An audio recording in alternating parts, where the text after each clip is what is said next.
열왕기서의 저자는 한동안 엘리야 선지자에 대해서 기록했고 또 엘리사 선지자에 대해서 집중하여 기록했습니다. 이제부터는 이제 이 열왕기하의 기록이 이제 이스라엘의 왕들에게 또 다시 집중하여서 기록을 합니다.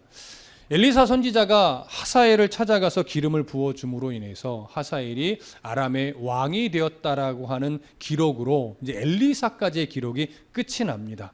그러고 나서 오늘부터 다시 이스라엘의 왕, 남유다의 왕에 대한 이야기로 넘어가게 되는데 왜 남유다의 왕들에 대한 기록을 하기에 앞서서 하사엘, 아람의 왕이 된 하사엘에 대해서 기록을 했냐면 이제 이 하사엘이 하나님의 몽둥이가 되어서 남유다의 악행을 징계하는 하나님의 도구로서의 역할을 하게 될 것이기 때문에 그 이전에 이 사건, 이 일들을 암시하기 위한 의도로 하사엘에게 기름을 부은 사건을 먼저 언급을 한 겁니다.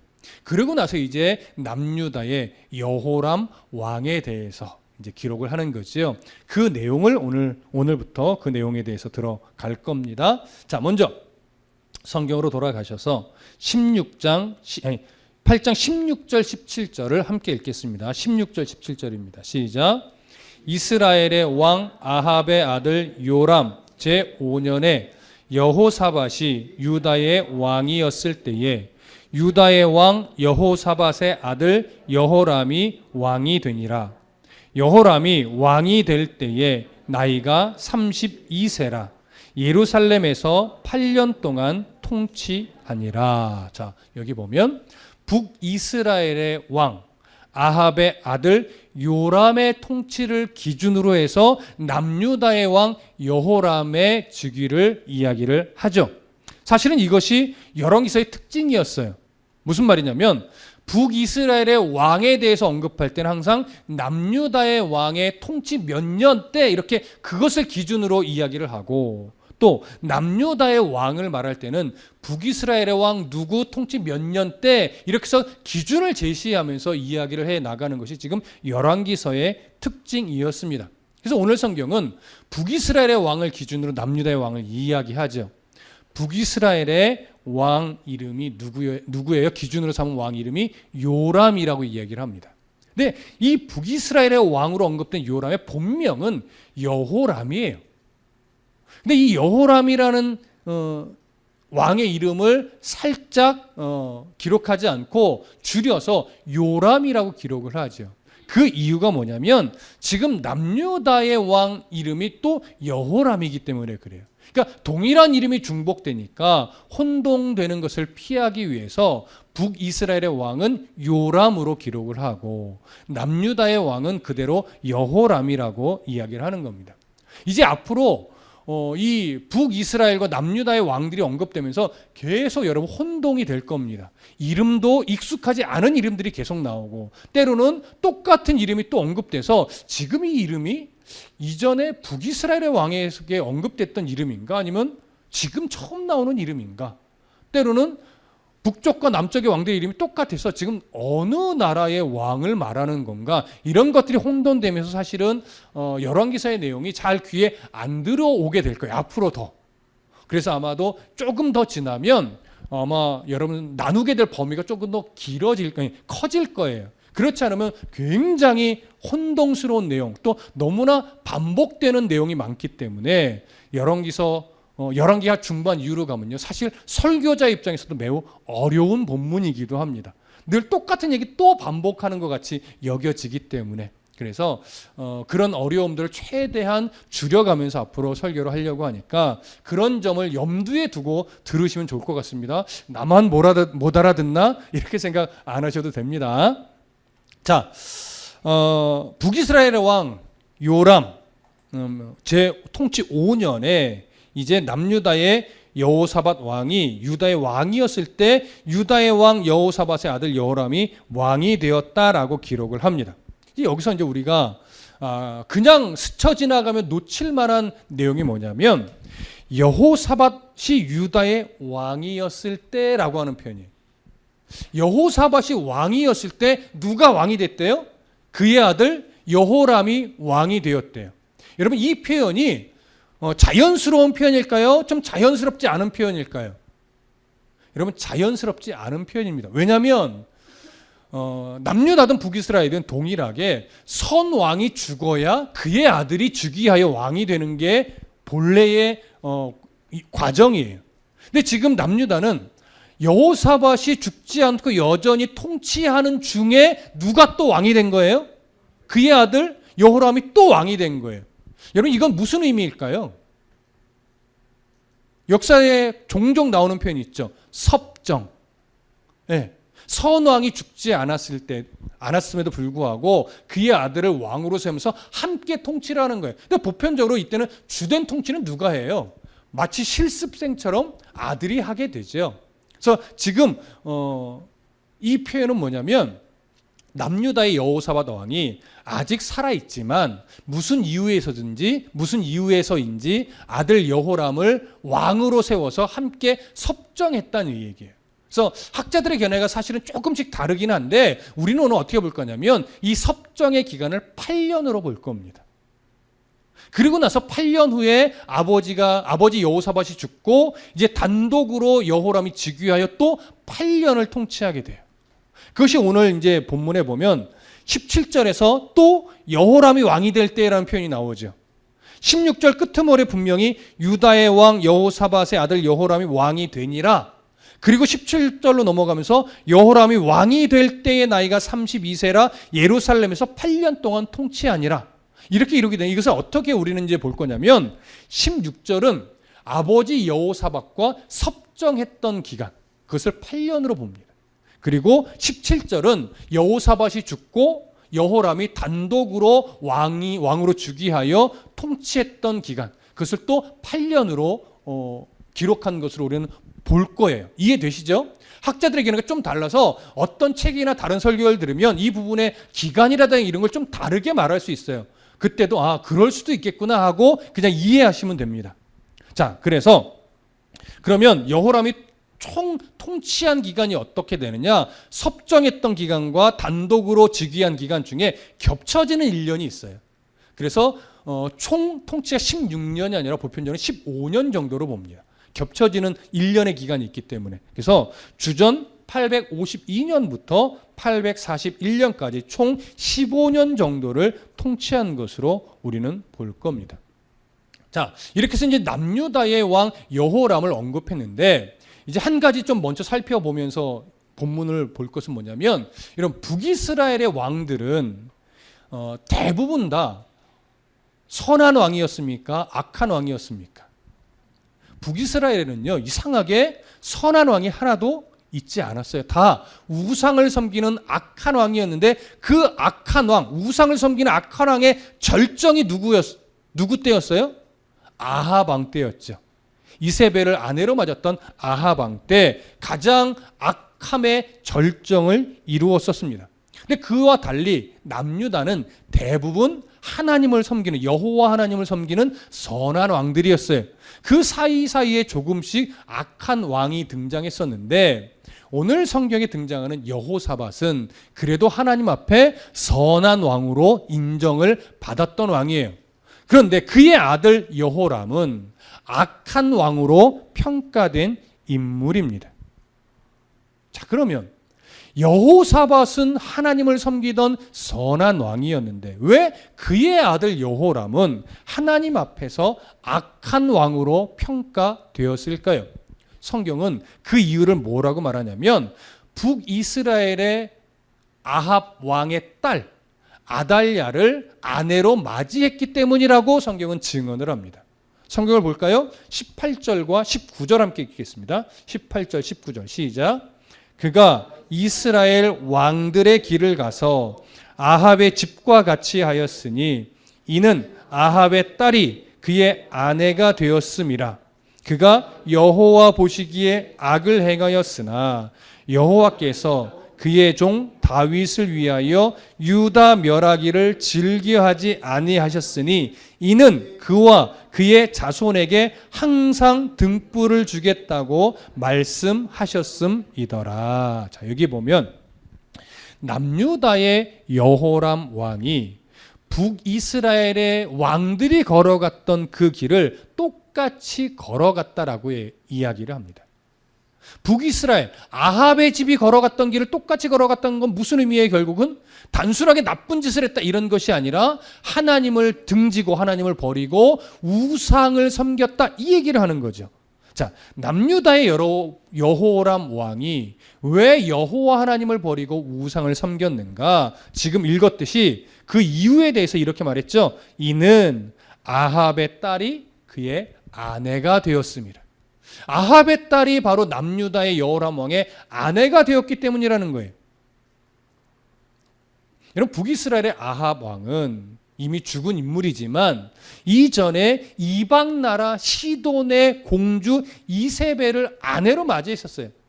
이 이세벨은 정말로 바알과 아스다롯을 아주 깊이 섬기던 그런 인물이었어요. 자기만 섬기는 자가 아니라 아합 왕도 우상을 섬기게 만들어냈고 북이스라엘의 백성들까지도 우상을 섬기게 영향력을 발휘했던, 속된 말로 진짜 실세였어요. 아합까지도 좌지우지했던 실세였다는 거죠. 그런데 그 아합 때부터, 물론 그 아버지 때도 계속 그랬지만 아합을 거의 중심으로 잡고 그 이후에 후대 자손들, 자녀들이 다 우상을 섬기는 일에 아주 앞장섰던 그런 가문이 되어 버렸습니다. 그런데 이 여호사밧, 하나님 앞에 선한 왕이었던 여호사밧이 이상하게 자기 며느리 될 여자를 여호와 하나님을 잘 섬기는 여자로 선택한 것이 아니라 아합 가문의 여자를 며느리로 선택한 거예요. 오늘 성경이 아합의 딸이라고 표현했지만 이것은 진짜 딸을 의미하는 것이 아니고요.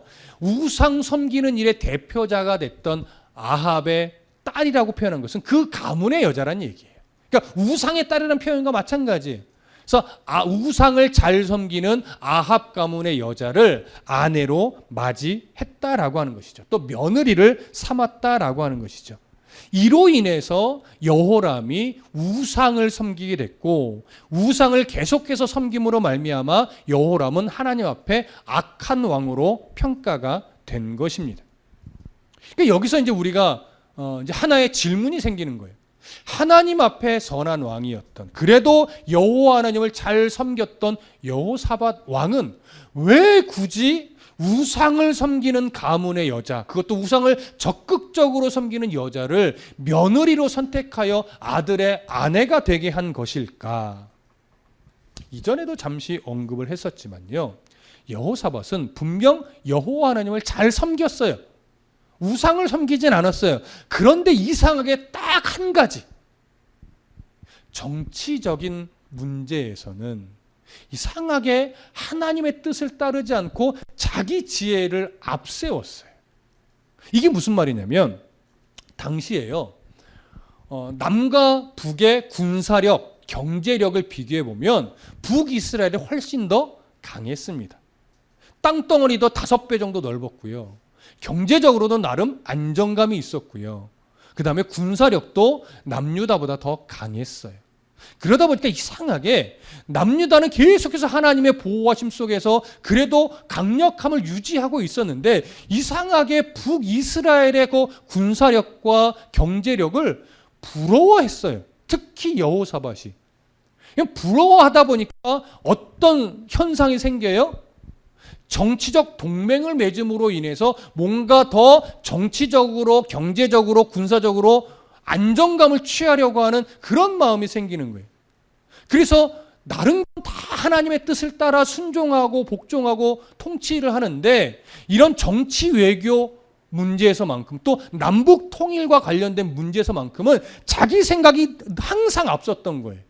그래서 북이스라엘과 아합 때도 그랬지만 이상하게 하나님께 묻지 않고 다른 나라를 함께 전쟁에 공격하는 일에 참여한다든가 또 그 가문의 딸을 아내로 며느리로 맞이한다든가 이런 일을 행해요. 이때는 이상하게 하나님을 찾지 않아요.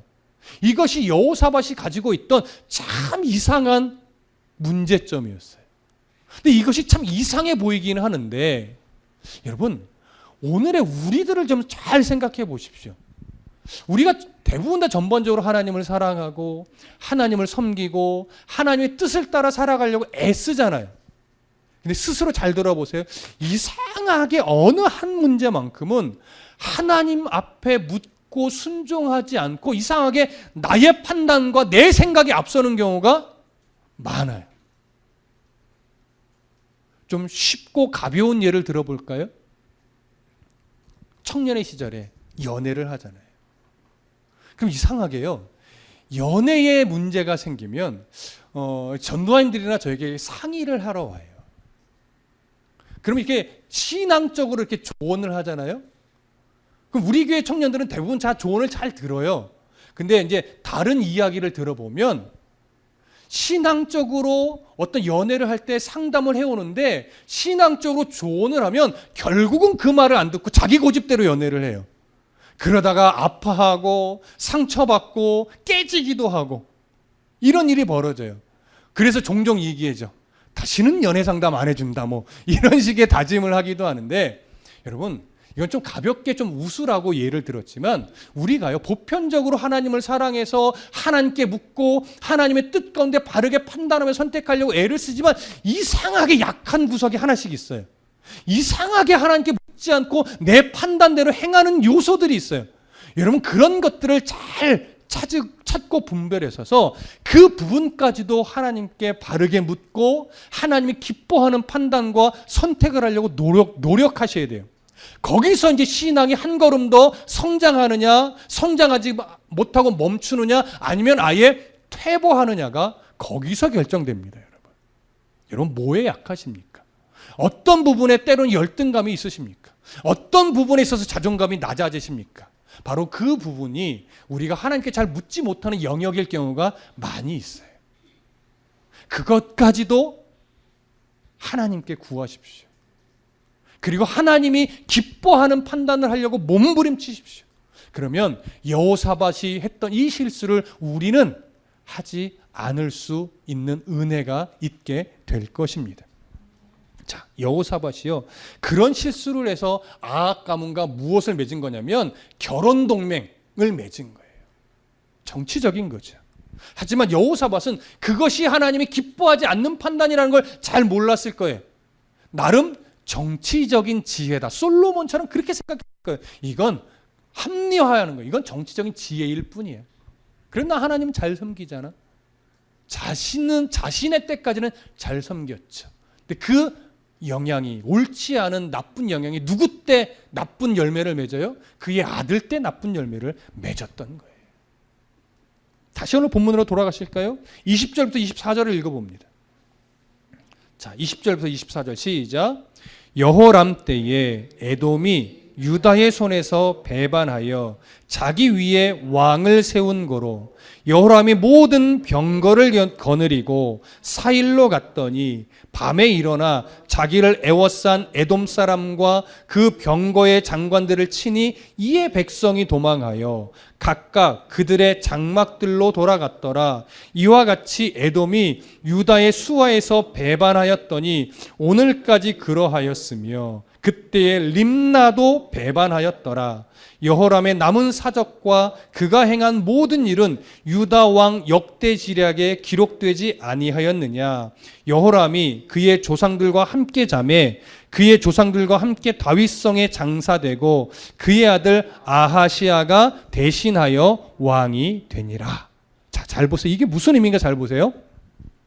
나름 여호사밧이 정치적인 지혜로 나라를 좀 강력하게 하고 될 수 있으면 또 남북 통일이 됐으면 좋겠다. 이런 기대도 있었겠지요. 그래서 아합 가문의 여자를 며느리로 삼아서 여호람의 아내가 되게 했는데 결국은 여호사밧이 죽은 이후에 여호람은 하나님 섬기기를 거절하고 우상을 섬기는 자가 되어 버렸어요. 자, 우상을 섬기는 자가 되어버리면서 하나님 앞에 악한 왕으로 평가됐죠. 그 이후의 흔적이 어떻게 되느냐? 이 남유다의 속국으로 있던 이 오늘 성경에 보면 에돔이 어떻게 했대요? 배반했대요. 그래서 여호람이 배반한 이 에돔을 말하자면 그 복수라고 표현하기는 좀 그런데 다시 공격을 해서 속국으로 만들려고 정신 차리게 해주려고 군사를 데리고 공격을 했는데 에돔에 보란 듯이 패배했어요. 그래서 에돔이 독립을 해버린 거예요. 에돔이 독립을 해버리니까 그 여파로 림나라고 하는 족속도 독립을 추구했어요. 근데 정말 독립이 돼버렸어요. 자, 정치적으로 강해졌습니까? 더 약해졌습니까? 정치 군사적으로 오히려 더 북이스라엘과 동맹을 맺었음에도 불구하고 더 약해졌어요. 종교적으로는요, 하나님 앞에 악한 왕이라고 평가를 받았어요. 신앙적으로도 실패하고 정치 군사적으로도 실패했어요. 여호사밧의 정치적 지혜가 오히려 남유다를 하나님 앞에서도 실패해, 이방 나라들과의 관계에서도 실패해 참으로 연약한 나라로 만들어 버린 겁니다. 이렇게 사람의 지혜는, 하나님이 중심에 없는 사람의 지혜는 그저 연약할 수밖에 없는 결과를 만든다는 거 여러분 꼭 기억하셔야 할 겁니다. 이렇게 신앙적으로도 실패하고 정치 군사적으로도 실패한 여호람, 왕으로서 나름 그래도 통치를 했지만 그의 죽음이 결코 아름답지 않았습니다. 오늘 성경은 그저 죽었다라고 표현했지만 병행 구절인 역대하 21장에 가보면 좀 다르게 표현되어 있어 한번 찾아가 볼까요? 역대하 21장 18절과 19절을 봅니다. 역대하 21장 18절과 19절. 자, 함께 읽겠습니다. 시작. 이 모든 일 후에 여호와께서 여호람을 치사 능히 고치지 못할 병이 그 창자에 들게 하셨으므로 여러 날 후에 2년 만에 그의 창자가 그 병으로 말미암아 빠져나오매 그가 그 심한 병으로 죽으니 백성이 그들의 조상들에게 분향하던 것 같이 그에게 분향하지 아니하였으며. 자, 여기 보니까 여호람이 어떻게 죽어요? 하나님이 내리신 재앙으로 인해서 창자가 빠져나오는 중병에 걸렸다가 비참하게 죽었다라고 합니다. 이것을 보면 여호람은 죽을 때까지 하나님 앞에 올바른 회개의 모습을 보이지 않았다는 것을 알 수 있습니다. 늦지막히라도 중병에 걸려서 죽음에 오락가락 할 때라도 하나님 앞에 진심으로 회개했다면 그의 기록은 조금 달라졌겠지요. 그런데 아마도 죽을 때까지 여호람은 하나님 앞에 올바른 회개를 하지 못한 것 같습니다. 이렇게 여호람은 악한 왕으로 평가되면서 죽음을 맞이했지요. 그러나 비록 악한 왕으로 평가받고 죽었지만 하나님은 남유다의 왕들을 그렇게 함부로 버리지는 않으셨습니다. 그 이유가 무엇이냐면 다시 오늘 본문으로 돌아갈게요. 열왕기하로 돌아가셔서 열왕기하 8장 몇 절을 보시냐면 19절을 보겠습니다. 19절 함께 읽습니다. 시작. 여호와께서 그의 종 다윗을 위하여 유다 멸하기를 즐겨하지 아니하셨으니 이는 그와 그의 자손에게 항상 등불을 주겠다고 말씀하셨음이더라. 자, 남유다를 버리지 않은 이유가 뭐라고 말해요? 바로 다윗과 맺어주신 하나님의 언약 때문에. 그 언약을 하나님은 늘 기억하셨고 그 언약을 신실하게 지켜가고 있으셨기 때문에 비록 여호람 왕이 우상을 섬기며 하나님 앞에 악행했고 회개하지 않고 죽었지만 남유다의 그 왕들의 가문을 멸하지 않고 그대로 가문이 이어가게 하나님이 은혜를 베풀어 주신 겁니다. 이것을 보면 다윗의 후손들이 항상 하나님을 잘 섬겼던 것 아니에요. 또 그들이 하나님의 은혜를 입을 만한 어떤 행동이 좋아서 이 가문이 이어진 것도 아니에요. 하나님이 다윗에게 자신의 언약을 주셨고 그 언약을 신실하게 지켜가셨고 이 언약이 이어지기에 합당한 왕들이 되게 하기 위해서 하나님이 은혜를 베풀어 오셨기 때문에 이 남유다의 왕 가문이 바로 다윗, 그러니까 예수 그리스도에게까지 이어질 수 있었던 것이지 그들에게 어떤 특별히 하나님 앞에 이런 은혜를 입을 만한 행동이 있어서가 아니라는 것 우리는 이미 이 여호람 때에 확인을 했습니다. 하나님이 남유다의 왕을 버리기로 작정하셨다면 이미 남유다 때 멸망을 그러니까 이 여호람 때 멸망하는 것이 옳지요. 그러나 하나님은 이 여호람을 비록 징계로 죽긴 했지만 그 왕가를 멸하지는 않으셨습니다. 다만 하나님이 주신 회복을 위한 잠시의 암흑기였을 뿐이지요. 자, 이것이 이 은혜가 왜 중요하냐면 이 열왕기서의 1차 독자가 누구예요? 포로 시대의 이스라엘 백성들이에요. 포로 시대 이스라엘 백성들은 어떤 마음을 하나님 앞에 늘 가지고 있었냐면 하나님이 우리를 버렸다. 이런 마음을 가지고 있어서 하나님이 우리를 버렸고 하나님은 이방 나라의 신들의 힘이 약하고 이제 우리를 어떻게 할 수 없을 거야. 이런 어떤 자존감이 낮은 그리고 하나님이 버렸다라고 하는 그런 아픔을 가지고 있었어요. 이건 하나님의 마음을 모르기 때문이지요. 그래서 이 열왕기서를 통해서 이스라엘 당시 포로 시대 이스라엘 백성들이 가슴 깊이 깨달아야 될 것이 뭐냐면 하나님은 이스라엘을 한순간도 버린 적이 있다 없다? 없다. 그럼에도 불구하고 포로 시대의 암흑길을 걸어갈 수밖에 없었던 이유는 이스라엘이 확실하게 하나님의 마음을 깨달아야 하기 때문에 선조들이 우상을 숭배하며 하나님을 버린 결과를 비록 후대에서 그 대가를 치르지만 그럼에도 불구하고 후대의 이 자손들은 하나님이 이스라엘을 버린 것이 아니라 이스라엘을 더 하나님 은혜 위에 세우기 위해서 지금 잠시 징계의 과정을 거칠 뿐이고 하나님의 때가 되면 반드시 이스라엘은 회복하고 하나님 앞에 은혜의 백성으로 다시 서게 될 때가 있을 것이다. 이것을 확실하게 깨닫게 하기 위함인 거지. 그렇다면 그런 은혜는 포로기의 이스라엘 백성에게만 해당될까요? 오늘 우리에게도 그런 은혜는 동일하게 해당이 됩니다. 여러분, 왜 이런 말씀을 드리냐면 이 시대를 살아가는 성도들, 우리 성도들도 마찬가지지만 예수를 믿고 살아가는 지금 이 순간 모든 것이 여러분 평안하십니까? 나는 걱정거리가 하나도 없으십니까? 그렇지 않아요. 각자의 정도의 차이가 좀 있을 뿐이지 모두가 다 아픔이 있고 안타까움이 있고 뭔가 절망스러운 상황도 있고 내가 이 상황을 이겨낼 수 있을까? 이렇게 여겨지는 상황에 놓인 이도 있어요.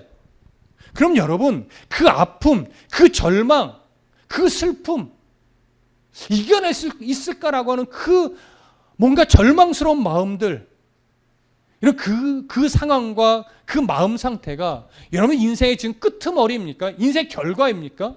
그거 아니란 말이에요. 그런 아픔들, 절망스러운 상황들은 잠시 우리를 훈련해내는 하나님의 과정 중에 하나일 뿐이라는 거예요. 그 하나님의 은혜를 바라보고 하나님의 마음만 놓치지 않는다면 하나님이 반드시 다시금 회복을 시키실 것이고 다시 일으켜 세울 것이고 다시금 하나님의 뜻 안에서 믿음의 걸음을 당당하게 걸어가게 만드실 거라는 사실이죠. 내가 아무리 부족하고 연약하고 때로는 어느 한 부분 아직까지도 내 판단이 앞서는 모습이 있기는 하지만 하나님은 그렇다고 해서 우리를 외면하거나 버리지 않습니다. 한순간도 우리를 외면하신 적이 없는 하나님, 한순간도 우리를 버리신 적이 없는 하나님, 앞으로도 버리지 않으실 것이고 앞으로도 동행하는 이 마음을 하나님 동행하지 않는 일이 없을 것이고 그런 하나님 오늘 다시 한번 발견하십시오. 하나님은 이스라엘 역사에 언제나 함께 하셨고 포로 시대의 이스라엘과도 함께 하셨고 예수 그리스도께서 이 땅에 성육신하시고 부활 승천하신 이후의 역사에도 함께 하셨고 지금도 우리와 함께 하시며 주님 다시 오실 그때까지 변함없이 함께 하십니다. 그 하나님이 오늘도 지금 하나님을 바라보는 여러분들의 삶을 집중하고 계십니다. 어떻게 섭리하실지 우리는 알 수 없으나 정답은 하나예요. 하나님은 하나님의 방법으로 하나님의 때에 우리를 다듬어내시고 섭리하여 하나님의 원하시는 삶을 살아가도록 섭리하실 거란 사실이지. 그걸 반드시 가슴으로 인정하는 때가 빨리 오기를 소망합니다. 정말 그럴까? 정말 하나님이 나를 회복시키실까? 우리 가정을 회복시키실까? 우리 자녀를 회복시키실까? 염려되시겠지만 하나님은요, 나의 염려보다 훨씬 크신 하나님이십니다. 우리가 입술로 고백하는 전능하신 하나님, 그 전능하신 하나님을 나의 이해 속에 가두지 마십시오. 하나님은 나의 이해 안에 갇혀 계신 분이 절대 아닙니다. 우리 그 하나님을 오늘도 신뢰함으로 모든 걱정과 근심과 절망과 아픔과 상처들을 주님 앞에 내어드리고 우리는 그저 하나님의 말씀을 신뢰함으로 어떻게 하면 하나님이 기뻐하는 판단을 하고 어떻게 하면 하나님이 기뻐하는 선택을 할까? 여호람처럼 엉뚱한 곳에 영향을 받아서 나의 생각과 판단을 다른 곳에 빼앗기지 않고 어떻게 하면 하나님이 기뻐하는 삶, 건강한 믿음의 삶, 좌로도 우로도 치우치지 않는 중심이 항상 올곧은 그런 믿음의 삶을 살아갈 수 있을까? 여러분, 그 고민만 하십시오. 그러면 가장 복된 성도의 삶이 분명히 될 겁니다. 지금처럼 하나님 앞에 하나님을 바라보는 시선을 놓치지 않고 항상 변함없는 믿음의 삶 살아가기를 간절히 소망하고 축복합니다. 기도하겠습니다.